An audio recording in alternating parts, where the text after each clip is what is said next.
Bloomberg Audio Studios. Podcasts, radio, news. This is the Bloomberg Daybreak Europe podcast, available every morning on Apple, Spotify or wherever you listen. It's Tuesday, the 10th of December in London. I'm Stephen Carroll. And I'm Caroline Hepke, coming to you from Bloomberg's inaugural Women, Money and Power event in London, as new data reveals that the most gender-diverse companies deliver higher returns. And in other news, the Syrian rebel group that toppled Assad's regime says it's now forming a transitional government, but questions remain about what comes next. Plus, police charge a male suspect with murder after the fatal shooting of United Health executive Brian Thompson in New York last week. Let's start with a roundup of our top stories. Germany's Chancellor Olaf Scholz will submit to a parliamentary vote of confidence today, which he intends to lose to trigger an early election on the 23rd of February. Scholz's ruling coalition was dismantled last month after he sacked the finance minister, leaving him without a parliamentary majority and forcing an early election. The latest polls show the Conservative CDU-CSU alliance leading, followed by the AfD and the SPD, with Scholz's popularity increasing in recent polls. The political collapse comes as Germany's economy is now 5% smaller than it would have been if the pre-pandemic growth trend had been maintained. France's new Prime Minister Francois Bayrou will meet today with far-right leader Marine Le Pen as he begins negotiations to form a new government. It comes after Le Pen's party joined forces with the far left to oust the previous government in a no-confidence motion. Bayrou's decision to meet the National Rally leader reflects the party's growing clout in the wake of snap elections last June that left Parliament divided. Top of the agenda for the new Prime Minister's government will be to negotiate a budget that can pass through the National Assembly without spooking markets. Up to 1,000 people are feared dead after a powerful cyclone ripped through the French territory of Mayotte in the Indian Ocean. Winds of more than 120 miles an hour hit the island, damaging homes, government buildings and a hospital. Here's UNICEF's Guy Taylor. The damage to schools, to people's homes, to healthcare facilities. We're also worried about the longer term impacts. Children potentially being cut off from learning for weeks on end, people unable to get access to healthcare, and the potential spread of waterborne diseases like cholera and malaria. UNICEF's Guy Taylor speaking there. According to the AFP news agency, rescue workers and supplies are being rushed to the island by air and sea, but efforts are likely to be hindered by damage to the territory's airports. China's retail sales growth unexpectedly weakened in November, despite signs of improvement in the housing market. The figures undershot even the most bearish of forecasts, rising by just 3% from a year ago.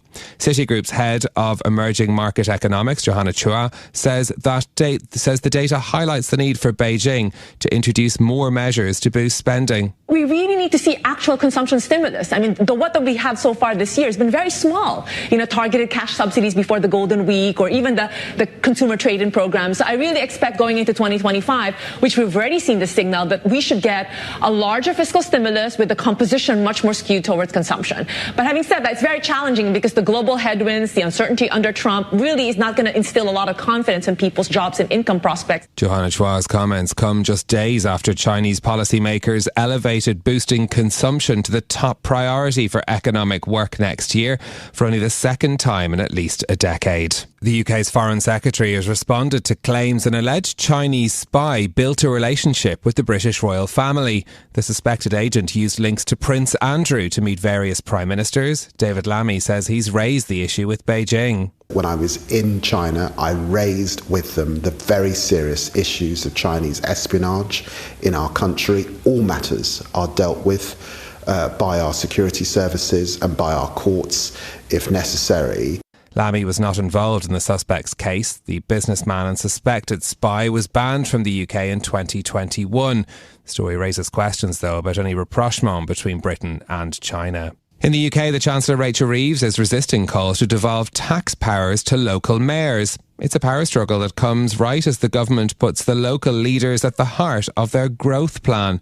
Bloomberg's James Woolcock has more. If you're a Labour mayor, you may feel a bit annoyed. You have more power than any local leader in decades, and you're about to be on the hook for meeting Labour's big housing, education and growth targets in your area. But you can't raise any money. The Chancellor's keen to keep a tight grip on taxes after promising no more hikes after her budget this autumn. This is not just a clash between increasingly vocal mayors and the national government. It's also one about what Labour's theory of growth actually is. do local people know best, or should the centre be in charge? In London, James Woolcock, Bloomberg Radio. The French TV network Canal is set to become the largest listing on London's stock market in 2 years. Analysts expect the company will float with a £5 billion valuation when the market opens. Canal's listing comes from the breakup of French company Vivendi and is a much-needed win for London after a drought of IPOs in recent years. And those are your top stories on the markets. On Wall Street on Friday, the Nasdaq climbed for a fourth week in a row, finishing at another all-time high. Broadcom shares jumping by 24% after reporting strong AI demand. In Treasury markets ahead of this week's Federal Reserve meeting, we did see 10-year, the worst week of the year for Treasuries, in fact. 10-year yields rising nearly 25 basis points on the week. We're starting the week at 4.38% on the 10-year. The US dollar capping a second week of gains, rose by 0.8% on the week. This morning it's down by 0.1%. In Asia, after that retail sales data, we have Chinese stocks lower. The CSI 300 down by 0.6%. Bitcoin crossed a fresh record of $106,000, down slightly on that at the moment, just over $105,000. And we have rate decisions to look forward to from the Fed, the BOJ and the BOE this week. That's news when you want it with Bloomberg News Now. I'm Stephen Carroll and this is Bloomberg. In a moment, we'll look at the role the economy is going to play in Germany's election campaign. Plus, we'll bring you a story about the role of private equity in children's homes in the UK.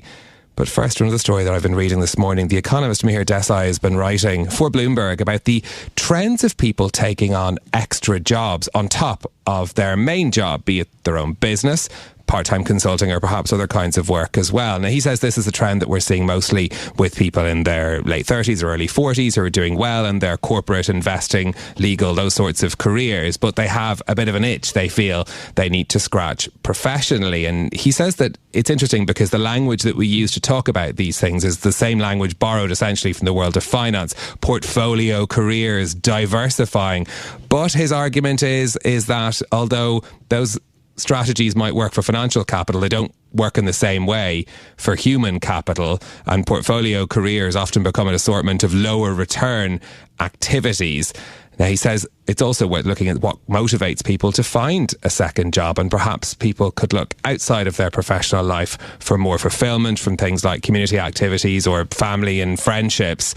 And while diversifying careers might not be the way to achieve the kind of goal of having a well-lived life, even if it might require some of the same skills that you use in your professional life. So a fascinating read from Bloomberg's weekend edition from Mihir Desai. You'll find it on Bloomberg.com and on the terminal. Let's go to Germany now, where the Bundestag will today hold a confidence vote that's likely to trigger an election in February. This as the country's growth outlook is getting weaker, with consequences for the rest of Europe. Our correspondent Oliver Crook is in Berlin for us this morning. Oliver, talk us through what happens today then and how it sets us up for this election. Yeah, so listen, this all began on November the 6th, really hours after Donald Trump was elected president of the United States, and basically Olaf Scholz fired the finance minister after their sort of issues on the budget became irreconcilable, and that has been sort of setting up this whole dynamic where last week Scholz asked for the confidence vote and he got it today. So what will happen is at 1 p.m. here in Berlin at the Bundestag, Chancellor Scholz will speak before the Bundestag. He will give a 25-minute speech. That will be followed by 2 hours of debate, then a roll call vote. Then we get the result by about 4 p.m., which he is widely anticipated to lose, which he is intending, in fact, to lose, in order to set up basically the election on February 23rd. Sort of some interesting dynamics here. There was actually at one point the AfD was threatening to basically to vote in favor of confidence of Olaf Scholz in order to sort of disrupt the proceedings, because this is not actually what Scholz wants.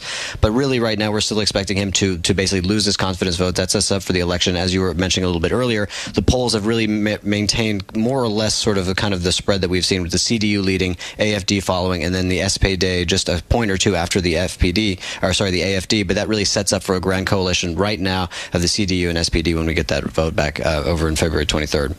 Look, the economy is central to this, as so many election campaigns this year, and the stagnation in Germany a big issue. Who is seen to be bearing the brunt of that, and how should we expect it to be discussed in the campaign? Yeah, I mean, this is fundamental. I mean, generally you don't have massive budget problems in economies that are growing at a rapid pace, right? We've seen it in France, we see it in Germany. There's no exception to that. And, some of the big take we put out this week on the Terminal, which is really worth a read, looking at the sort of pre-pandemic a growth trend rather, and that losing 5 percentage points of growth that is basically unrecoverable since the beginning of the pandemic. That is absolutely huge, and it's very different from what we've seen in Germany over the last few decades. If you translate the sort of loss of national competitiveness, as Bloomberg Intelligence has done, into what that actually means for households, we're talking about 2,500 euros basically worse off every year as a consequence of this. And you really feel that. We saw it really at the beginning with the energy crisis, really with the heavy industry, the chemical units. But as we've been talking about for the last few months, it's really gone over to the auto sector. And when you look at the sum of jobs, because this was sort of in the abstract for a couple of years, this is becoming reality this year. In the Fortune 500 companies that are in Germany, 60,000 job cuts so far this year. So this is absolutely a huge feature of this. And no one likes getting poorer, particularly rich countries. Oliver, does anyone have a recipe to fix this problem of the political parties that are talking about it? And is it a real conversation about perhaps easing up on the debt brake? Yeah, I think the interesting debate over the debt brake has been, it was the CDU and Friedrich Merz, the sort of lead candidate there. And obviously the CDU is the party that brought the debt brake into existence back in 2009 with Angela Merkel after the financial crisis, sort of indicating that he might be open to looking at the debt brake, to sort of negotiating about it. But it seems now, because we got to look at the sort of the party platform, the draft hasn't been published yet from the CDU, and that seems to say that basically, no, they're backtracking on that. They're not really looking at altering the debt brake, certainly not sort of early on. I mean, the CDU formula is always kind of the same, right? It's lower taxes, limit regulation, cut basically social welfare. And the problem with the German economy, though, is that the sort of decline is it goes out with a whimper and not a bang. So everything feels kind of, bad in a sort of general sense, but not bad enough probably to get the radical action that is required to sort of turn this economy around and to really find new engines for growth, because they don't have the export markets that they once did. They have a structural cost problem in terms of energy and labor costs, making their manufacturing less competitive. And that is frankly a conversation that they don't really know how to address. And, they have these sort of small companies, the Mittelstand, these MSME companies that have been around for hundreds of years. What they almost need is another sort of generation of that goes into the 21st century and the needs of the economies of the 21st century. And right now, that's just not there. Okay, Oliver Crook in Berlin, thank you very much. Our next story is from the UK, where critics are debating the cost of private capital's inroads into many corners of the economy and public services, but children's homes have become a particular flashpoint. Our UK business reporter Sabah Meddings joins us now for more on this story.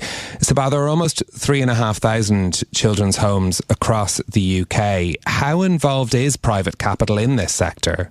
Well, the answer is increasingly so. I mean, a lot of these smaller operators are owned by sort of private, very small companies, but with 80% of the children's homes in the UK run by the private sector, what we're seeing is sovereign wealth funds, private equity firms, entrepreneurs with backing from some of the biggest private credit firms, all ploughing into the sector.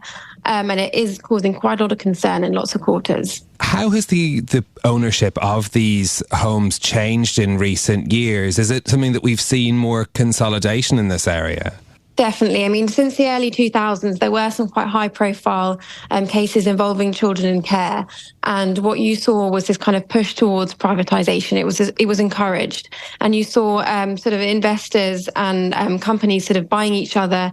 There was a lot of consolidation, and it led to big companies, ones like CareTech, which ultimately went public, bought up a lot of homes, and then went private in a deal worth over £1 billion and backed by lenders at Ares Management, the private credit firm. And the list goes on. There's sort of Mubadala's involved. There's sort of big private equity from overseas. So there's been a lot of consolidation in the sector, and it sort of looks like it could continue. Now, who is raising concerns about the private money in this sector, and what are they saying? Well, I mean, everyone really. You've got the Education Secretary, Bridget Phillipson. She's called out what she says is excessive profits by these biggest operators. The reports say they're sort of making profit margins of 23%. You've got local authorities that are responsible for housing these children who are saying we actually just can't afford to pay it. It's really causing problems for their own budgets. And the real crux of it, and the sort of the story that we pulled out today, is the fact that young people are not necessarily being homed where they actually live. They want to maybe maintain links with friends and family. We spoke to one young person, Jade Barnett. She was from London. She ultimately ended up all the way in Blackpool. She'd never been there before. She said it was harder to see her family. But the real issue is around profits. The price has risen. Local authorities are under pressure, and there's a real push to kind of get more sort of public-owned homes where people perceive they might be better suited to young people. You mentioned the Education Secretary there raising concerns about this. What does her government want to do about it? Well, they want more transparency over profits. They want to hand more powers to Ofsted, the regulator, to issue fines for poor quality. And these homes could face legal limits on how much they could make if they don't. They're not happy to sort of reveal how much they're making. But the main point is just a lot more transparency, being able to see where these homes are, what the quality is, and how much money is being made. This is Bloomberg Daybreak Europe, your morning brief on the stories making news from London to Wall Street and beyond. Look for us on your podcast feed every morning on Apple, Spotify and anywhere else you get your podcasts. You can also listen live each morning on London DAB Radio, the Bloomberg Business app and Bloomberg.com. Our flagship New York station is also available on your Amazon Alexa devices. Just say, Alexa, play Bloomberg 1130. I'm Caroline Hepker. And I'm Stephen Carroll. Join us again tomorrow morning for all the news you need to start your day, right here on Bloomberg Daybreak Europe.